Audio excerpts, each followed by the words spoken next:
ഖുർആൻ പരിചയപ്പെടുത്തുന്ന പ്രവാചകന്മാരെല്ലാം മിഡിൽ ഈസ്റ്റിൽ നിന്നാണ് വന്നിട്ടുള്ളത്. അതിന്റെ കാരണം എന്റെ പേര് രേഷ്മ, ഞാൻ PKM എഞ്ചിനീയറിംഗ് കോളേജിൽ പഠിക്കും. രേഷ്മയുടെ ചോദ്യം നേരത്തെ ചോദിച്ച ചോദ്യം തന്നെയാണ്. ഖുർആൻ പരിചയപ്പെടുത്തുന്ന പ്രവാചകന്മാരെല്ലാം മിഡിൽ ഈസ്റ്റിൽ നിന്നാണ് വന്നത്, എന്താ കാരണം? ഉത്തരം, ഖുർആൻ പരിചയപ്പെടുത്തുന്ന പ്രവാചകന്മാരെല്ലാം മിഡിൽ ഈസ്റ്റിൽ നിന്നല്ല വന്നതെന്ന്. അത് നമ്മുടെ തെറ്റിദ്ധാരണയാണ്.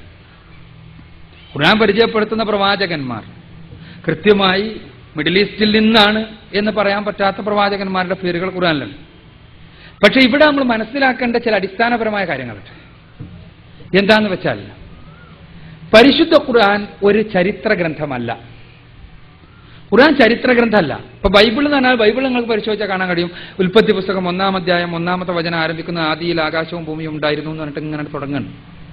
അപ്പൊ ആകാശത്തിന്റെ സൃഷ്ടി മുതൽക്ക് യേശുക്രിസ്തുവിന്റെ മരണം വരെയുള്ള കാര്യം, പിന്നെ അപ്പോസ്തല പ്രവർത്തികൾ മുതൽക്ക് വെളിപാട് വരെയുള്ള, യോഹന്നാന്റെ വെളിപാട് വരെയുള്ള പുസ്തകങ്ങൾ. ഇങ്ങനെ ബൈബിളിൽ ചരിത്രത്തിന്റെ ഒരു ഹിറാർക്കിക്കൽ ഓർഡറിൽ ചരിത്രം വിശദീകരിച്ചിട്ടുണ്ട്, ഒരു ക്രോണോളജിക്കൽ ഓർഡറിൽ. ഖുർആനിലെ ചരിത്രം നിങ്ങൾ നോക്കിയാൽ കാണാൻ കഴിയും, അങ്ങനെ കാണാനേ സാധ്യമല്ല. ഖുർആൻ ചരിത്ര ഗ്രന്ഥമല്ല, ശാസ്ത്ര ഗ്രന്ഥമല്ല. ഖുർആൻ പ്രവചനങ്ങളുടെ ഗ്രന്ഥമാണ്, അതുമല്ല. എന്നാൽ ഇതെല്ലാം ഖുർആനിലല്ലേ ഉണ്ട്. പിന്നെ ഖുർആനിനെ എങ്ങനെയാണ് നമ്മൾ പരിചയപ്പെടുത്തുക?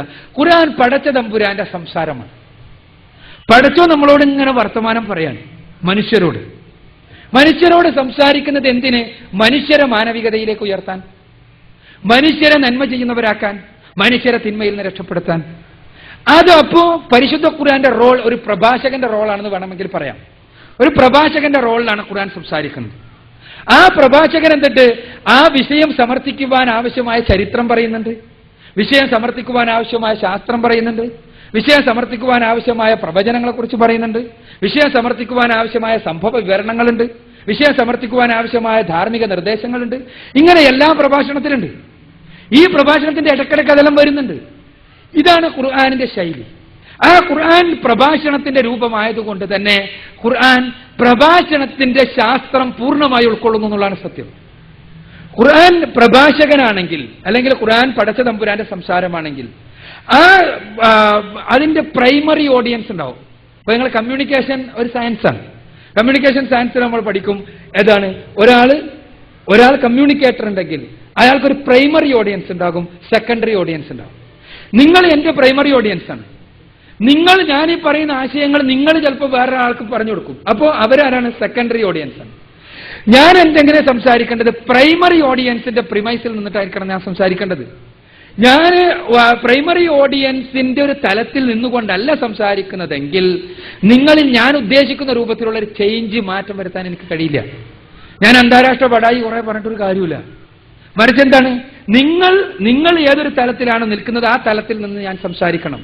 എങ്കിലേ നിങ്ങളുടെ മനസ്സും എന്റെ സംസാരവും തമ്മിൽ സംവേദനം സാധ്യമാകുള്ളൂ. അപ്പോൾ മാത്രമാണ് ഒരു ആശയവിനിമയം നടന്നു എന്ന് പറയാൻ പറ്റുള്ളൂ.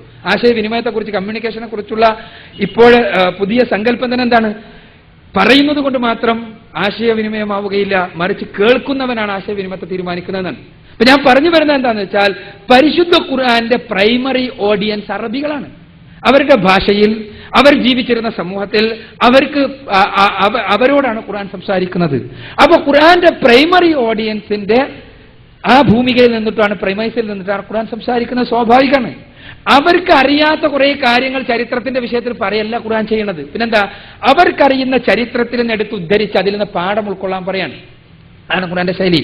മൂസാന്റെ ചരിത്രം നോക്കൂ, നിങ്ങൾക്ക് പാഠമുണ്ട്. നിങ്ങൾക്ക് ഹാറൂന്റെ ചരിത്രം നോക്കൂ, പാഠമുണ്ട്. യേശുവിന്റെ ചരിത്രം നോക്കൂ, പാഠമുണ്ട്. യൂനുസിന്റെ ചരിത്രം നോക്കൂ, പാഠമുണ്ട്. ഖുർആൻ പാഠങ്ങളിലേക്കാണ് ശ്രദ്ധ ക്ഷണിക്കുന്നത്. അവിടെ ഖുർആൻ പറയാണെന്ന് വിചാരിക്കുക, പിന്നെ ഇന്ത്യയിലുള്ള ഏതെങ്കിലും ഒരാളുടെ, ഒരു പ്രവാചകന്റെ, അയാളുടെ ചരിത്രമുണ്ട്, പാഠമുണ്ട്. അവർക്ക് ഇങ്ങനെ ആളെ അറിയില്ല, ഇങ്ങനത്തെ ഒരു സംഭവം അറിയില്ല. അവർക്ക് അതെന്തുണ്ടാകും? ഒരു ഫോറിൻ സബ്സ്റ്റൻസ് ആയിട്ട് തോന്നും. ഒരു ഫോറിൻ സബ്സ്റ്റൻസ് ആയി തോന്നുക കമ്മ്യൂണിക്കേഷനിൽ നിങ്ങൾക്കറിയാത്ത, നിങ്ങൾക്ക് ഉൾക്കൊള്ളാൻ കഴിയാത്തപ്പോൾ ഞാൻ നിങ്ങളോട് ഇങ്ങനെ സംസാരിച്ചു കൊണ്ടിരിക്കെ ഞാൻ പിന്നെ ഫിസിക്സിലെ, ഞാൻ ഫിസിക്സ് വിദ്യാർത്ഥിയാണ്, ഫിസിക്സിലെ ഈ റിലേറ്റിവിറ്റി തിയറിയിലെ വളരെ ദുർഗ്രഹമായ കുറെ സംജ്ഞകൾ എടുത്തിട്ട് ഞാൻ അങ്ങനെ പറഞ്ഞു എന്ന് വിചാരിക്കുക. നിങ്ങൾക്ക് എന്താ ഉണ്ടാകുക? റബ്ബർ ബന്ധം അടിച്ച മാതിരി ഉണ്ടാവും, ഞാൻ പറയുന്നുണ്ടാവും, നിങ്ങൾ ഇവിടെ തട്ടിയിട്ട് ഇങ്ങനെ പോകുന്നുണ്ടാവും അല്ലേ? ഇത് എന്തുകൊണ്ട് നിങ്ങളുടെ പ്രിമൈസിൽ നിന്നിട്ട് ഞാൻ സംസാരിക്കാത്തതുകൊണ്ടാണ്. അതേസമയം ഫിസിക്സിന്റെ ക്ലാസ്സിൽ ഞാൻ ഫിസിക്സിന്റെ പ്രിമൈസിലും ആ ക്ലാസ് റൂമിന്റെ പ്രിമൈസിൽ നിന്നിട്ടായിരിക്കണം സംസാരിക്കുന്നത്. അതേപോലെ തന്നെ പരിശുദ്ധ ഖുർആൻ ആ പ്രൈമറി ഓഡിയൻസിന്റെ പ്രിമൈസിൽ നിന്ന് സംസാരിക്കുന്നു. അവിടെ ഖുർആൻ സ്വാഭാവികമായും അവർക്ക് പരിചയമുള്ള, അവരുടെ ജീവിതവുമായി ബന്ധപ്പെട്ട, അവരുമായി നേരിട്ട് ബന്ധമുള്ള പ്രവാചകന്മാരുടെ ചരിത്രമാണ് എടുത്തു പറയുന്നത്. അത് സ്വാഭാവികമാണ്. ഖുർആന്റെ ശൈലി അതാണ്. ഒരിക്കൽ അതേസമയം ഖുർആൻ പറഞ്ഞു വൈൻ മിൻ ഉമ്മത്തിനില്ല ഖലാഫിഹാ നദീർ, എല്ലാ സമുദായത്തിലേക്കും പ്രവാചകന്മാരുടെ നിയോഗം ഉണ്ടായിട്ടുണ്ട്. ഖുർആൻ വീണ്ടും പറഞ്ഞു വലികുല്ലി ഉമ്മത്തിൻ ഹാദ് വലികുല്ലി ഖൗമിൻ ഹാദ്, എല്ലാ ഖൗമിലേക്കും മാർഗദർശികൾ വന്നിട്ടുണ്ട്. ഇങ്ങനെ ഖുർആൻ ആവർത്തിച്ച് പറയും ചെയ്തു. അപ്പൊ എല്ലായിടത്തും പ്രവാചകന്മാരുണ്ട്. ആ പ്രവാചകന്മാരെല്ലാം പഠിപ്പിച്ച തത്വം ഒന്ന് തന്നെയാണ്. പക്ഷേ ഖുർആൻ ചരിത്രം ഉപയോഗിക്കുന്നത് പ്രൈമറി ഓഡിയൻസിന്റെ ഭൂമികയിൽ നിന്നുകൊണ്ടാണ്. അവരുമായി സംവദിക്കുകയാണ് ഖുർആൻ. ഒരു നല്ല കമ്മ്യൂണിക്കേറ്റർ ആയി മാറുക കൂടിയാണ് ഖുർആൻ എന്നർത്ഥം. ശരിക്കും ഇത് കമ്മ്യൂണിക്കേഷൻ സയൻസ് അറിയുന്ന ആളുകൾക്ക് കൃത്യമായിട്ട് മനസ്സിലാവും. കമ്മ്യൂണിക്കേറ്റർ ആവുക എന്ന ഒരു പ്രഭാഷകൻ എന്നല്ല അർത്ഥം, ഒരു പ്രസംഗകൻ എന്നല്ല അർത്ഥം, അല്ലെങ്കിൽ ഒരുപാട് കാര്യങ്ങൾ പറയുന്ന ആളെന്നല്ല. മറിച്ച് ഞാൻ പറയുന്നത്, ഞാൻ ഉദ്ദേശിക്കുന്ന അതേ തലത്തിലും അതേ രൂപത്തിലും നിങ്ങളുടെ മനസ്സിലേക്ക് ഇട്ടുതരാൻ എനിക്ക് കഴിയുമ്പോൾ ഞാനൊരു നല്ല കമ്മ്യൂണിക്കേറ്റർ ആവുന്നത്.